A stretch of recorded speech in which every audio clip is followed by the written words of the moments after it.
Praise the Lord.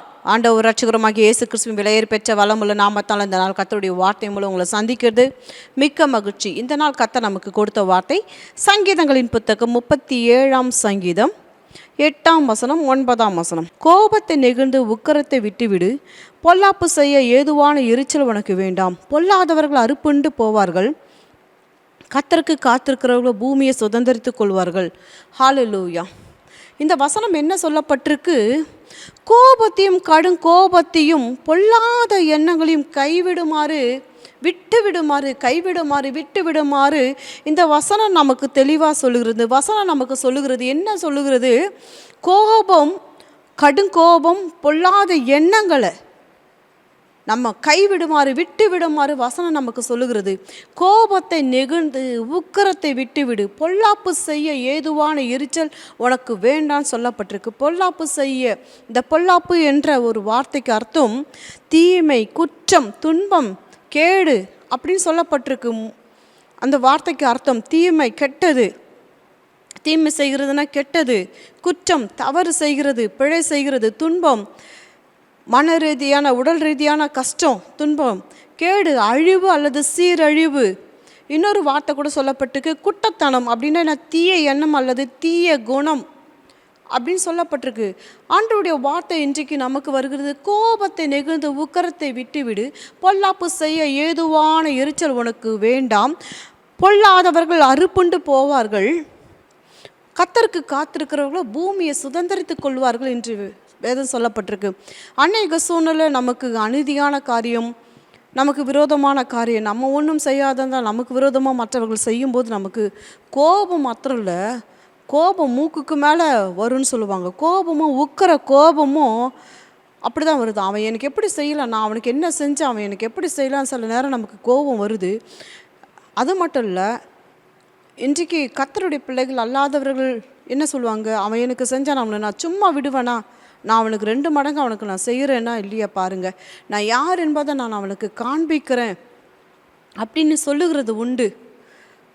ஆனால் வேதம் என்ன சொல்லுது? கோபத்தை நெகிழ்ந்து உக்கிரத்தை விட்டு பொல்லாப்பு செய்ய ஏதுவான எரிச்சல், பொல்லாப்பு செய்ய, தீமை செய்ய ஏதுவான எரிச்சல் உனக்கு வேண்டான்னு கர்த்தருடைய வார்த்தை சொல்லுது. பொல்லாப்பு செய்கிறவர்கள் என்ன பண்ணுவாங்களாம்? அறுப்புண்டு போவார்களாம். கர்த்தருக்கு காத்திருக்கிறவர்கள், கர்த்தருடைய நீதிக்காக, நியாயத்துக்காக காத்திருக்கிறவர்கள் பூமியை சுதந்திரித்துக் கொள்வார்கள் என்று வேதம் சொல்லுது. இன்றைக்கு நம்ம பூமியை சுதந்திரிக்கிறவர்களாக நீங்களும் நான் இருக்கும்படி கர்த்தர் நம்மளோடு பேசிக்கொண்டிருக்க. எண்ணத்தை விட்டு விடணும் வசனம் நமக்கு தெளிவாக சொல்லுது. கோபத்தையும் முக்கிற கோபத்தையும் அப்படின்னா என்ன? கோபத்தையும் கடும் கோபத்தையும் பொல்லாத எண்ணங்களையும் விட்டுவிடு அப்படின்னு வேதம் நமக்கு சொல்லுகிறது.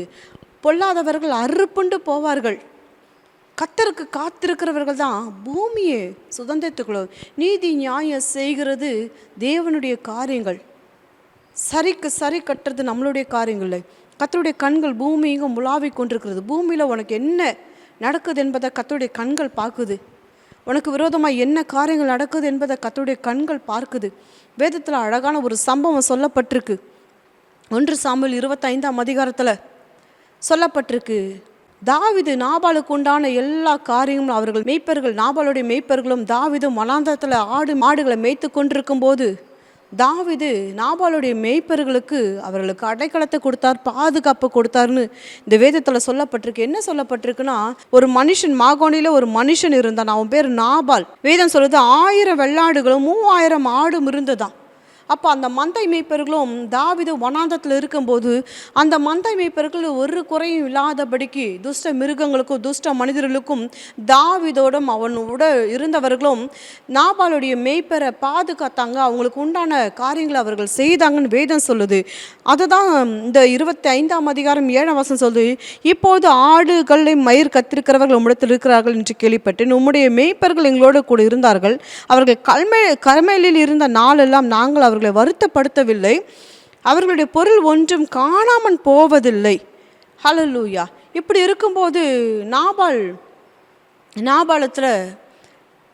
நாபால் கிட்ட உதவி வேண்டி தாவீது தன்னுடைய வேலைக்காரர்களை அனுப்புவார். 10 வேலைக்காரர்களை அனுப்பி என்ன கேட்குறாரு, உம்முடைய வேலைக்காரர்களை கேளும், அவர்கள் உமக்கு சொல்லுவார்கள், ஆதலால் இந்த வாலிபருக்கு உம்முடைய கண்களில் தயை கிடைக்க வேண்டும். இந்த நல்ல நாளிலே வந்து உம்முடைய கைக்கு உதவுவதை உம்முடைய ஊழியக்காரருக்கும் உம்முடைய குமாரனாகிய தாவீதுக்கும் கொடுக்கும்படி வேண்டுகிறேன் என்று சொல்லுங்கள் என்றான். ஆனால் அவர் கடினமான வார்த்தைகளை பேசி, தாவீதோட வேலைக்காரர்களுக்கு கடினமான வார்த்தைகளை பேசி அவர் கடந்து சென்றார். இந்த வார்த்தைகளை கேட்டவுடனே தாவீதுக்கு கோபம் வந்தது. என்ன வார்த்தை கேட்டார்? என் அப்பத்தையும் என் தண்ணீரும் என் ஆடுகளை மயிர் கத்திருக்கிறவர்களுக்காக நான் அடித்து சமையல் பண்ணுவித்ததும் எடுத்து இன்ன இடத்தார் என்று நான் அறியாத மனுஷனுக்கு கொடுப்பேனோ என்றான். இந்த வாலிபர்கள், தாவீதின் வாலிபர் தங்கள் வழியை திரும்பி மறுபடியும் தாவீதிடத்தில் வந்து இந்த வார்த்தைகள் எல்லாம் தாவீதுக்கு அறிவித்தார்கள். 13 வசனம். அப்போது தாவீது தன் மனுஷரை பார்த்து, நீங்கள் அவரவர் உங்கள் பட்டயத்தை கட்டிக்கொள்ளுங்கள். அவரவர் தங்கள் பட்டயத்தை கட்டி கொண்டார்கள். தாவீதும் தன் பட்டயத்தை கட்டி கொண்டான். ஏறக்குறைய 400 பேர் தாவீதுக்கு பின் சென்று புறப்பட்டார்கள். 400 பேர் நாபாலை எதிர்க்கும்படி வராங்க. இந்த காரியங்கள்லாம் கேள்விப்பட்டு நாபாலின் வேலைக்காரன் போய் நாபாலின் மனைவியாகிய அபிகாயிலுக்கிட்ட சொல்கிறாங்க. அவர்கள் எப்படி இருந்தாங்க தெரியுமா? நாங்கள் ஆடுகளை மேய்த்து அவர்களிடத்தில் இருந்த நாளெல்லாம் அவர்கள் எப்படி இருந்தாங்க? எங்களுக்கு மதிலாக இருந்தார்கள். அவர்கள் எங்களுக்கு மதிலாக இருந்தார்கள். நமது பொருள்களை ஒன்றும் காணாமல் போகவில்லை. அவர்கள் உபகாரிகளாக இருந்தார்கள். அவர்கள் எங்களை வருத்தப்படுத்தினதும் இல்லை. நமது பொருள்களை ஒன்றும் காணாமல் போனதில்லை. தாவீது அவர்களுடைய மேய்ப்பர்களை எப்படி நடத்தினார்? உபகாரியாக இருந்தார். அவர்களுடைய மேய்ப்பருக்கு அவர்களை வருத்தப்படுத்துதல்ல, அவர்களுக்கு மதிலாக இருந்தார்கள். அது மட்டும் இல்லை, ஒரு பொருள் கூட காணாமல் போனதில்லைன்னு என்ன, இரவும் பகலும் அவர்களுக்கு காவலாளர்களாக இருந்தாருங்க. மதிலை போல காவலாளர்களாக இருந்தார்கள். ஜாமக்காரர்களை போல இருந்து அவர்கள் மேய்ப்பர்களை தக்க வண்ணமாய் பாதுகாத்து அவர்களை அனுப்பிவிட்டாங்க. இந்த காரியங்கள் எல்லாம் அபிகாயிலு கேட்குறாங்க. வேலைக்காரர் வந்தார்கள், தாவீதோடைய வாலிபர்கள் வந்தார்கள்.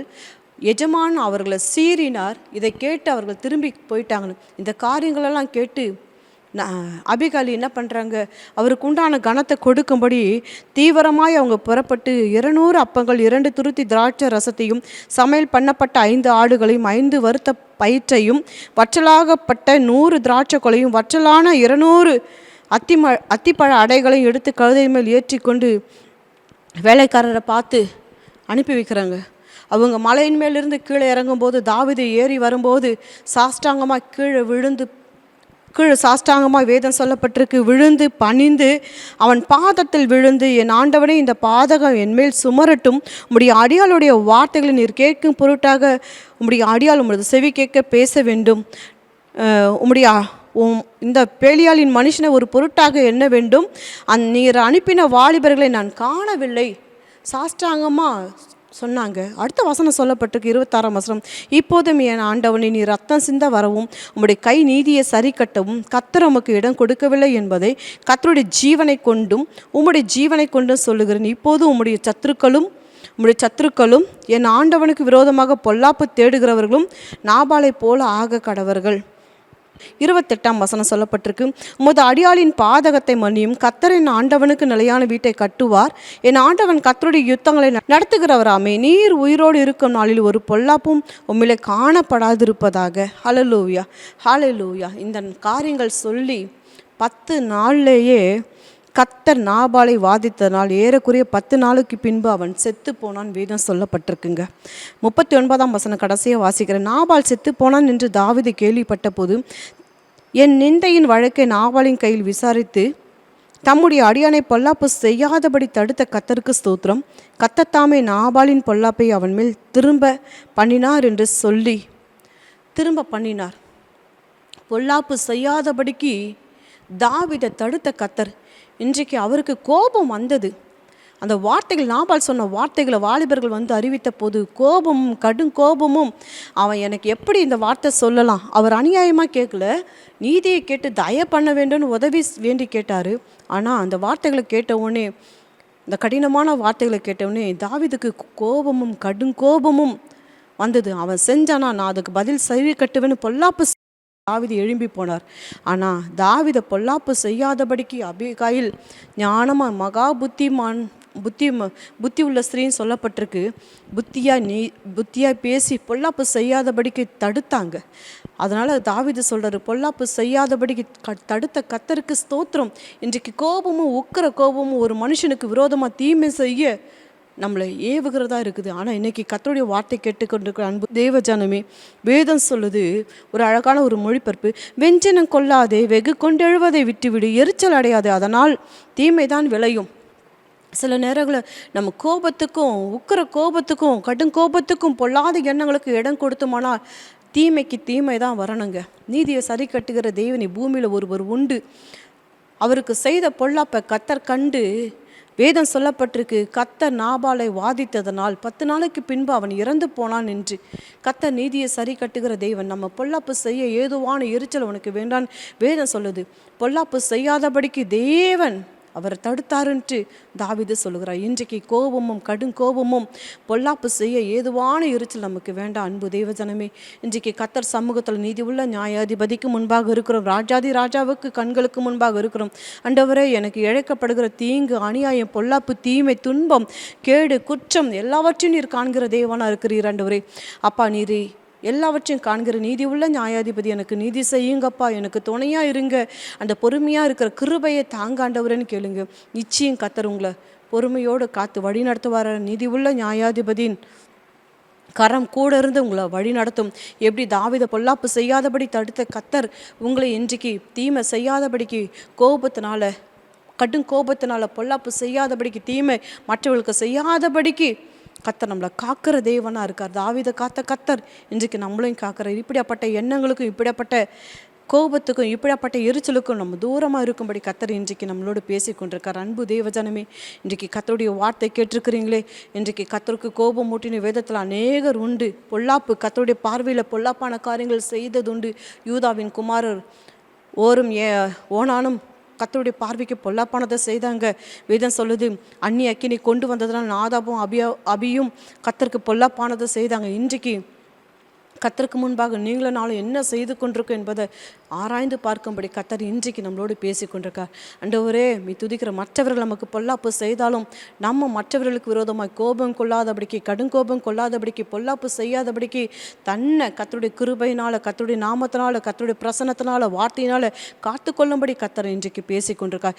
எல்லாவற்றையும் தேவ சமூகத்தில் ஒப்பு கொடுத்து கர்த்தருடைய நீதி நியாயங்களுக்காய் காத்துருங்க. கர்த்தர் உங்களுக்கு உதவி செய்து உங்களை வழி நடத்துவது நிச்சயமே. கண்களை மூடி அன்பின் ஆவியானவர் கேட்ட சத்திய வார்த்தைகளுக்காய் ஸ்தோத்திரம்.